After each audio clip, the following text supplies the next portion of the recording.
Genesis 3. Now the serpent was more subtle than any beast of the field which the Lord God had made. And he said unto the woman, Yea, hath God said, Ye shall not eat of every tree of the garden? And the woman said unto the serpent, We may eat of the fruit of the trees of the garden, but of the fruit of the tree which is in the midst of the garden, God hath said, Ye shall not eat of it, neither shall ye touch it, lest ye die. And the serpent said unto the woman, Ye shall not surely die. For God doth know that in the day ye eat thereof, then your eyes shall be opened, and ye shall be as gods, knowing good and evil. And when the woman saw that the tree was good for food, and that it was pleasant to the eyes, and a tree to be desired to make one wise, she took of the fruit thereof, and did eat, and gave also unto her husband with her, and he did eat.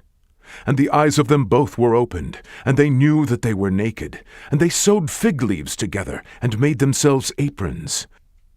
And they heard the voice of the Lord God walking in the garden in the cool of the day. And Adam and his wife hid themselves from the presence of the Lord God amongst the trees of the garden. And the Lord God called unto Adam, and said unto him, Where art thou? And he said, I heard thy voice in the garden, and I was afraid, because I was naked, and I hid myself. And he said, Who told thee that thou wast naked? Hast thou eaten of the tree whereof I commanded thee that thou shouldest not eat? And the man said, The woman whom thou gavest to be with me, she gave me of the tree, and I did eat. And the Lord God said unto the woman, What is this that thou hast done? And the woman said, The serpent beguiled me, and I did eat. And the Lord God said unto the serpent, Because thou hast done this, thou art cursed above all cattle, and above every beast of the field. Upon thy belly shalt thou go, and dust shalt thou eat all the days of thy life. And I will put enmity between thee and the woman, and between thy seed and her seed. It shall bruise thy head, and thou shalt bruise his heel. Unto the woman he said, I will greatly multiply thy sorrow and thy conception. In sorrow thou shalt bring forth children, and thy desire shall be to thy husband, and he shall rule over thee. Unto Adam he said, Because thou hast hearkened unto the voice of thy wife, and hast eaten of the tree of which I commanded thee, saying, Thou shalt not eat of it. Cursed is the ground for thy sake. In sorrow shalt thou eat of it all the days of thy life.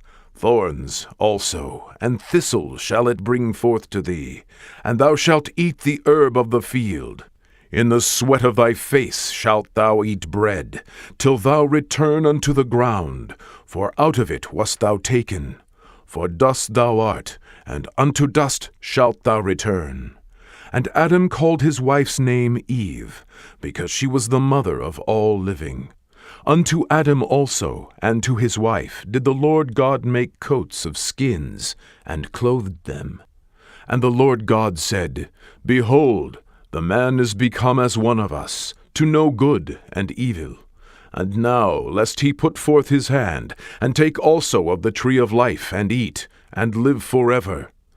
Therefore the Lord God sent him forth from the Garden of Eden, to till the ground from whence he was taken. So he drove out the man, and he placed at the east of the Garden of Eden cherubims, and a flaming sword which turned every way, to keep the way of the tree of life.